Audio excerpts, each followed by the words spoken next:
Welcome to today's deep dive. When you think of a nonprofit, you usually just picture a group of big-hearted people hanging out, handing out food, or planting trees. Right, yeah, you just see the social mission, right? Like a community garden. Exactly, it feels super organic. But today we are unpacking a detailed legal and institutional essay on Mexican civil associations, or ACS.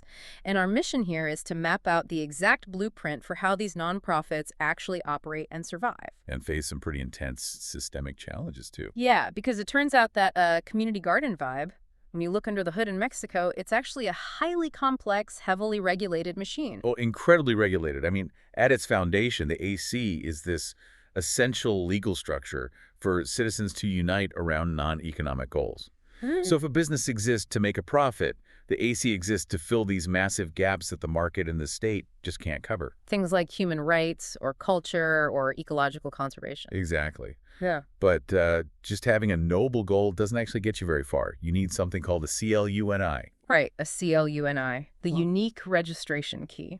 Which, it sounds like a complete bureaucratic headache. It does. But it actually acts more Like a VIP government pass. yeah, exactly. Yeah. It puts the AC on the official radar for public funds and programs. So take the essay's example of the Instituto de Innovación Ambiental Comunitaria. Oh, right, the watershed restoration group. Yes.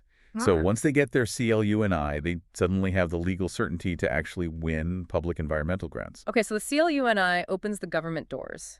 But getting private money seems like a completely different, a much steeper climb. Oh, for sure. Unlocking private philanthropy requires a lot more. Because there was this massive drop-off statistic in the text that really surprised me.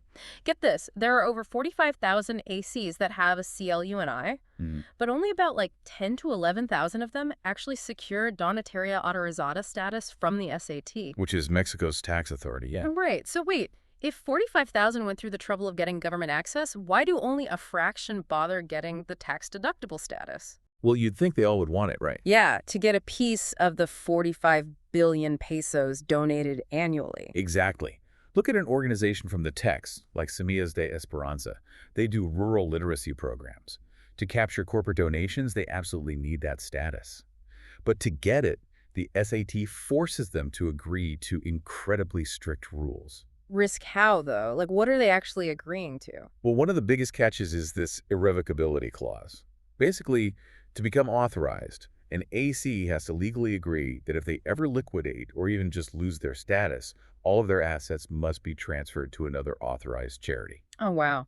So the founders can't take a single desk or computer back. Not a single one. It all goes. I kind of get the state's perspective here. The text points out that historically, nonprofit structures were sometimes exploited, right? Yeah, unfortunately, for tax evasion, money laundering, or hiding giant salaries. So the state puts up these strict fiscal rules to protect public finances. Precisely. From their point of view, rigorous oversight is just non-negotiable. I get that.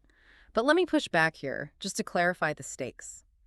Doesn't this mean a tiny grassroots charity is essentially burdened with the exact same paperwork as a massive corporation? Yes, that is the exact tension the source highlights. Civil society's perspective is that recent enforcement of corporate-level compliance. Like the electronic accounting and specialized reporting. Right, all of that.